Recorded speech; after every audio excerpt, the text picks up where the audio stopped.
Setelah saya siap dan banyak berdoa, banyak bertanya, banyak berbicara sama orang tua, akhirnya saya berani membuka dan apa yang Abi rasakan waktu pertama kali lihat CV aku.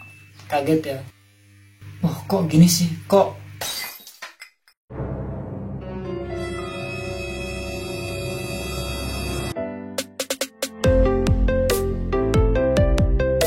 Jangan lupa subscribe dulu dong. Ayo, Mara tunggu ini. 5, 4, 3, 2, 1. Oke, terima kasih sudah mensubscribe channel ini. Berani membuka dan memberikannya kepada mamah dulu ya, karena saya berani sama mamah dulu gitu kan. Pertama ya udah cobain aja dulu, tapi mungkin ternyata tidak semudah itu, Esmeralda. Tidak semudah itu, Uti. Jadi saya juga pernah mengalami belum diizini oleh ayah gitu, belum diizinkan oleh ayah untuk menikah gitu. Mungkin karena muda, biaya dan lain-lain lah gitu ya, dan banyak alasannya sih ya gitu. Tapi saya nggak patah semangat gitu, saya terus mencoba dan berdoa gitu, dan nggak tahu sih keyakinan itu dan kekuatan itu tuh muncul lagi gitu untuk udah ikhtiar aja dulu, maju aja dulu gitu kan. Namanya juga ikhtiar gitu kan, berhasil atau enggak itu urusan nanti, yang penting kamu sudah mencoba gitu kan. Maksudnya mencoba di sini bukan untuk coba-coba juga, maksudnya kan untuk kamu gimana mau yakin kalau dia jodoh atau bukan kalau dicoba aja belum, udah nolak duluan gitu kan. dicoba apa ya maksudnya? Maksudnya dicoba, dijalani gitu, dijalani prosesnya gitu kan, gitu, dijalani prosesnya dulu gitu. Nah, akhirnya ada izin dari mama, ya saya maju gitu. Oke Kang, gitu bilang Kang Ramdan. Bismillah, saya kirim CV juga. Ini CV saya, padahal saat itu saya belum baca CV-nya beliau, padahal saat itu saya belum bikin CV loh. Dan lumayan lama ya saya mendiamkan CV-nya, kayak hampir sebulan gitu kayak. Iya lama, sampai Kang ini gimana Kang, jadi atau tidak? Sempat bertanya begitu katanya beliau. Itu coba apa yang Abi rasakan waktu pertama kali lihat CV aku? Pas lihat CV adik pertama itu kaget ya. Wah, kok gini sih? Kok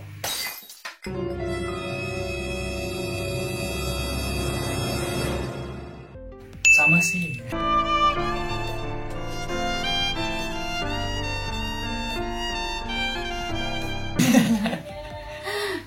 Nah, jadi pas lihat tuh, wah ini kok banyak kesamaan banget sih gitu, dari keseharian, terus dari aktivitas dia gitu kan, dari apa yang dia suka gitu kan, tuh hampir sama semua sama saya gitu. Jadi kayak ini kok kayak kowe paste banget sih gitu. Apa dia udah ngeliat terus ditulis lagi gitu lagi? Enggak sih, Ya, emang gitu. iya sih.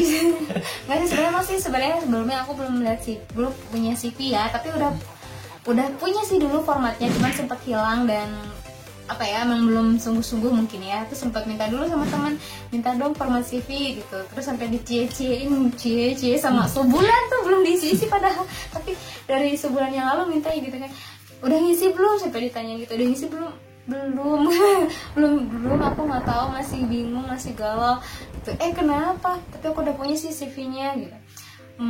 Tapi aku nggak tahu nih, asa nggak yakin gitu ya. Saya pernah masa di titik rendah diri mungkin ya, tidak percaya diri untuk kayak saya belum siap deh gitu, benar-benar merasa belum siap dan nggak tahu siap kata aku tuh kayak gimana ya. Dan ternyata mungkin siapnya menurut kita dan menurut Allah tuh ya berbeda gitu kan ya.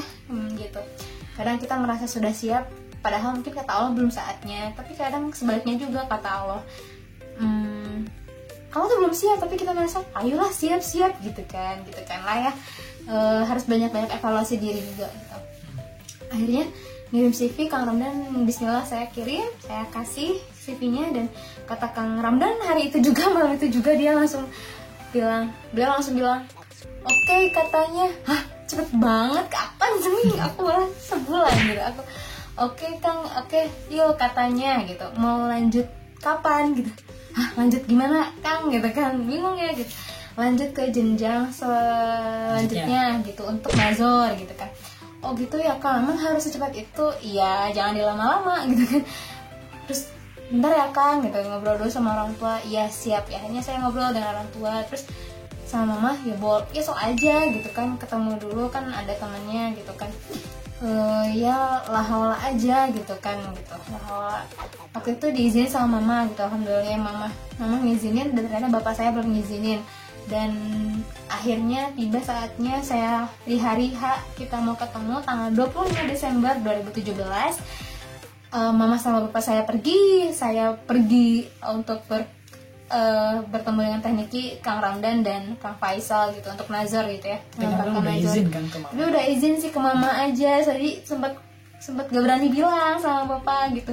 Jadi saya cuma minta mama aja deh yang bilang sama bapak gitu kan. Jadi karena ya mungkin anak perempuan ya salah juga sih sebenarnya, tapi kalau kalian bagusnya sih mungkin kalian bilang sendiri ya gitu dan ngobrol lebih dekat. Tapi mungkin saat itu saya memang sedang ada rasa tidak berani untuk bilang ke ayah gitu ya, ke bapak gitu. Tapi alhamdulillah mungkin ya mau kalau dibawa klub sabit kolbi, terus doa gitu kan, dan ikhtiar mama juga gitu kan ya, dan ikhtiar banyak hal orang-orang yang mendoakan gitu kan. Mungkin akhirnya maju sampai ke tahap nazar. Nah tahap nazar itu kita bertemu berempat ya, berlima sama anaknya tekniki sama anaknya tekniki gitu kan. Dan apa yang Kang Faisal rasakan pertama kali? Yang saya rasakan pertama kali itu kaget gitu. Karena kaget kenapa? Karena lokasi kita nazar itu di bawahnya itu saya pernah di situ juga gitu. Jadi karena jadi gini kan, nah itu di bawahnya itu ada satu villa gitu, dan saya pernah melaksanakan rihla di sana ya. Di villa itu, terus kan karena itu daerah gunung ya teman-teman, itu saya pribadi tuh paling suka banget dengan daerah gunung kan sejuk, terus angin gitu kan, ada air banyak gitu. Nah pas di situ tuh pas di bawah situ, dan saya karena ngelihat daerah sini tuh enak banget sih dari sini gitu kan, angin semberbit, terus banyak air gitu. Angin semilir. Nah itu langsung berdoa gitu kan, ya Allah kayaknya enak banget deh kalau punya istri di daerah gunung kayak gini gitu kan. Kenapa hubungannya istri dengan ya enak aja maksudnya tempat tinggalnya gitu. Hawanya dingin kan, sejuk gitu, terus ya seger lah gitu, bisa menikmati udara segar tiap pagi gitu. Jadi saya pengen di sini dan juga pengen berada di daerah yang seperti ini, dan pengen punya istri dan tinggal di daerah seperti ini gitu. Dan setahun selanjutnya mind blow banget ya.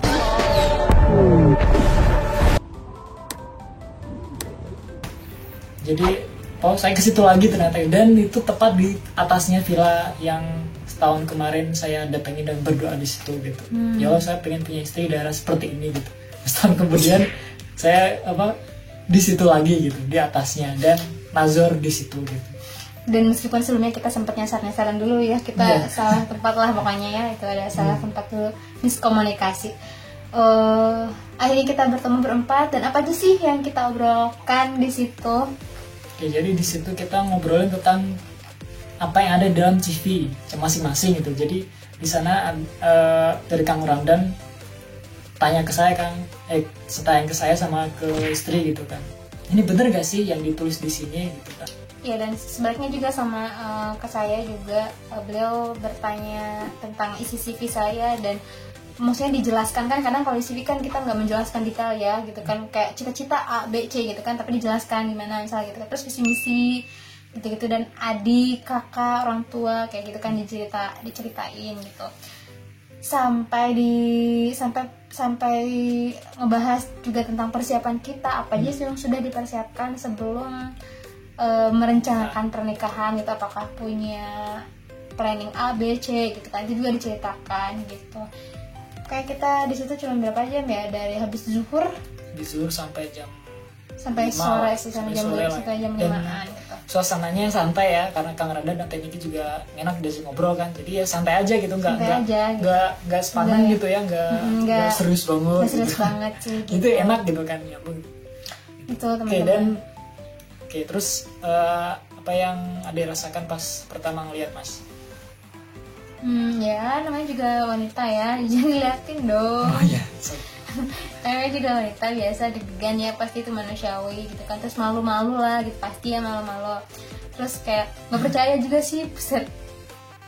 Oke, gitu sih ya. Ya mungkin kalian juga bisa tahu sendiri. Oke, gitu. Terus Oke, apa? oke.